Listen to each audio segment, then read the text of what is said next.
हाँ सर, मैं विजय केसी न्यूज़ से बात कर रहा हूँ सर। एक कॉल रिकॉर्ड की जा रही है सर। एक छोटी सी बात पूछनी थी। यहाँ लेबरों ने यहाँ पे हंगामा कर रखा है और यहाँ पर लेबर कह रही है कि हमारा पीएफ का पैसा जो है 3 साल से जो है जमा नहीं हुआ है।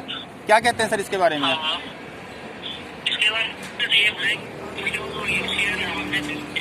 इसके बाद जमा होने के जनवरी 18 तक का, ठीक है। तो वो सारी बैक पीरियड का वो होता है चलान। ठीक तो है। बैक पीरियड का जो चलान है वो अभी पीएफ डिपार्टमेंट ने बंद करा हुआ है सारी जगह।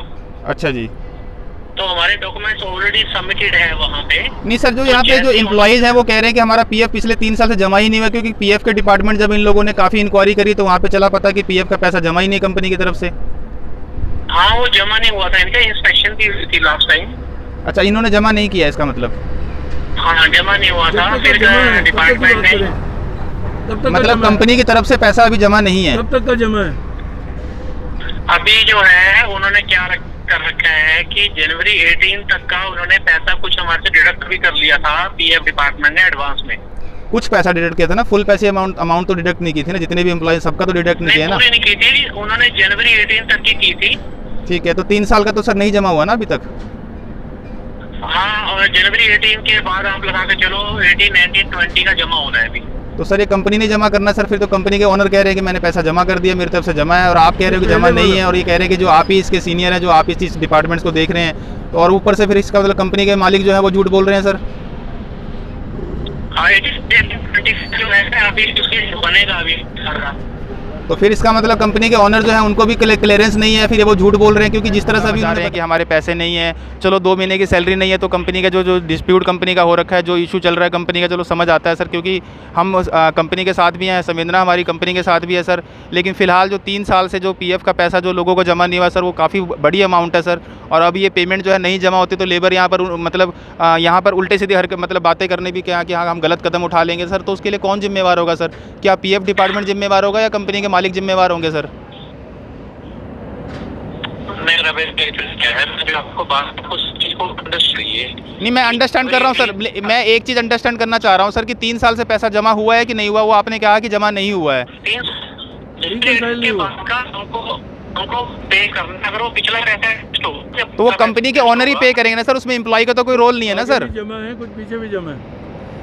तो उसमें जो एक्स्ट्रा एडजस्ट होगा, बाकी हमारे को पे करना पड़ेगा। ठीक है सर, बात कीजिएगा सर।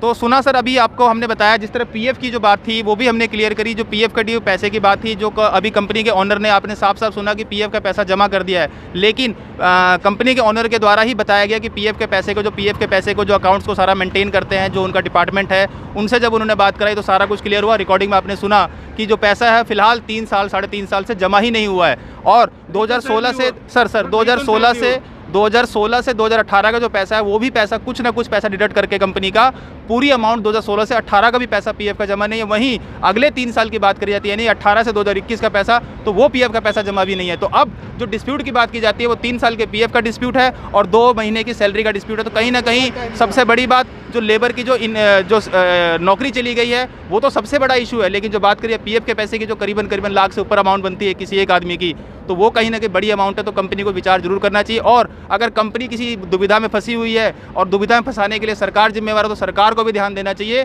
कि कोरोना की मार जो है वो अभी ख़त्म नहीं हुई है। कोरोना की वैक्सीनेशन अभी स्टार्ट हो रखी है, लेकिन इनकी वैक्सीनेशन भी करवा दीजिए, ताकि इनके घर में जो रोजी रोटी चलती है कम से कम वो वैक्सीनेशन और प्रॉपर तरीके से हो सके, यानी कि रोजी रोटी जो है इनकी चल सके। ऐसा ना हो कि कोई 19-20 कोई गलत कदम उठा ले, उसके लिए जिम्मेवारी कौन होगा? क्योंकि प्रशासन को अब आगे आना जरूरी है, क्योंकि प्रशासन अब नहीं सुनेगा तो कब सुनेगा? जब एनसीएलटी टेक ओवर करती है तो मालिक के हाथ में पावर नहीं रहती है। इससे पहले की पावर पूरी है, तो उसने फरवरी में टेक ओवर करी है। जनवरी की सैलरी हमने पे की हुई है, फरवरी की सैलरी उनसे मैंने पूछा है, 2-3 दिन में हम इनको पे कर देंगे। हमारा पीएफ का बहुत सारा पैसा अकाउंट से अटैच होकर उनके पास चला गया था। करीबन 10 लाख रुपए ऐसे पड़े हैं जो अकाउंट में अपडेट नहीं हुए हैं। कमियाँ हमारे अंदर भी रही होंगी definitely, I don't deny that. Delayed payments railway से रही हैं, बहुत कुछ रहा है। Company has been blamed. 3 साल तक डिले, तो सर ये कोई कॉम्प्रोमाइजेबल बात नहीं है जो आप कह रहे हैं 3-3 साल का डिले हो रहा है। जो पैसा जमा है वो अपडेट नहीं हुआ है। मैंने कभी ख्वाब में भी नहीं सोचा था कि कंपनी ऐसे टेक ओवर होगी। सिचुएशंस तो आपको ऑन द स्पॉट तो नहीं आई होगी सर आपके सामने? सर ये ऑन दी स्पॉट ही आई हैं। मीटिंग में भी मैंने चिल्ला कर बोला है कि मेरे साथ लाइव पोस्टमार्टम हो रहा है। हमेशा एक परिवार की तरह रहे हैं। बिल्कुल उस और परिवार में, वैसे ही लेकिन रहना सर उस चाहते परिवार में सर खाना पूर्ति भी की जाती है, आज- खाना भी खाना है, आज स्कूल की फीसें भी देनी है सर। उसका- वो इस टाइम लोगों के उसका- स्कूल के बच्चों की फीसें के नाम देने वैसे नाम भी काटे जा रहे हैं उसका सर। समाधान हम कर रहे हैं। सर कहाँ अभी किसी का पेमेंट नहीं दिया आपने कुछ भी? लोगों के जो इस टाइम खाने पीने का पैसा नहीं है। अगर मैंने आपको वही बोला कि अगर कंपनी का अकाउंट सील्ड है तो उनसे मैंने परमिशन ली है कि अगले 3 दिन में फरवरी की सैलरी वो रिलीज कर देंगे। मैं पीएफ की बात कर रहा हूँ सर, सारी बातें क्लियर हो जो चुकी है हैं। सर, पीएफ की बात जितना जमा है पिछले जमा 3 साल से लोग कह रहे हैं जमा नहीं है। मैं वही बोल रहा हूँ, जो जब तक का जमा है तब तक का हम अपडेट करवा देंगे और जो बैलेंस रहता है उसको हम जल्द से जल्द उसको। सर ये कब तक सॉल्व हो पाएगा? क्योंकि जो पैसा जो पीएफ का पैसा उसके लिए काफी परेशान है ये लोग, क्योंकि सैलरी से लेकर ज्यादा परेशान ये लोग नहीं है, क्योंकि पीएफ का पैसा ज्यादा है इनका। सैलरी तो उनको मिलती है, ये 2 महीने की पेंडिंग है, खाली 1 महीने की तो हम दे रहे हैं। 4 महीने की, अगर 4 साल की बात करें तो 48 महीने की सैलरियों का 48 महीनों का पीएफ जो है वो भी कोई छोटे मोटे अमाउंट नहीं है। जो पीएफ इनका कटा है वो इनका पूरा डिपॉजिट होकर के वो मुकेश को बुला के, जो आदमी देखता है इस काम को, उसको हम अपडेट कर देंगे कौन सी तारीख तक उसको खत्म कर देगा। आपने सुना जो सिचुएशन थी आपके सामने थी, जो एम्प्लॉइज थे एम्प्लॉय का साफ साफ आरोप था कि हमारे को सैलरियां जो है 2 से 3 महीने तक हमारी सैलरियां नहीं मिली है। वहीं पर सबसे बड़ा जो आरोप था पीएफ के पैसे को लेकर था। तो कंपनी के मालिक का हमने भी पक्ष सुना और यहाँ लेबर का पक्ष भी सुना, तो सारी बातों का एक तोड़ निकला कि जो सैलरी है वो फिलहाल 2 से 3 दिनों में प्रोवाइड कर दी जाएगी। जो दिक्कत और परेशानियां हैं वो सॉल्व कर दी जाएगी। 2 महीने की सैलरी, सॉरी 2 महीने की सैलरियां जो है प्रोवाइड कर दी जाएगी। अगली अपडेट के लिए अगर कोई जो भी दिक्कत और परेशानी इन लेबरों के साथ आती है तो हम इनके साथ जरूर खड़े हैं। तो अब तक के लिए इतना ही। जितना हो सके खबर को शेयर जरूर कीजिए, क्योंकि आज की बात करें पंचकुला में ऐसी ऐसी कई कंपनियां, वहीं पर कंपनी के मालिक का भी आरोप है कि प्रशासन यानी कि गवर्नमेंट कहीं ना कहीं उनके साथ धक्काशाही जरूर कर रही है। और आज की डेट में कोरोना की मार मध्यम वर्ग तो छोड़ो, बड़े वर्ग भी जो है वो मध्यम वर्ग के साथ साथ बड़े लोग भी कोरोना की मार झेलते नजर आ रहे हैं। वहीं पर सरकार को देखना ये चाहिए कि कोरोना काल चल रहा है, कोरोना की मार से अभी लोग निजात नहीं पा पाए, लेकिन कहीं ना कहीं नौकरियों के ऊपर भी कोरोना लग चुका है। तो अब सरकार से पूछना जरूरी है कि जी नौकरियां जो है इसके ऊपर कौन सी वैक्सीन लगानी है जिससे कि नौकरियां भी सेफ हो सके, उसको कोरोना ना हो सके। तो अब तक के लिए इतना ही। जितना हो सके खबर को शेयर जरूर कीजिएगा। आपका एक शेयर इन सभी इंप्लॉइज के कहीं ना कहीं भला जरूर करेगा। जय हिंद, जय भारत, जय विजय केसरी।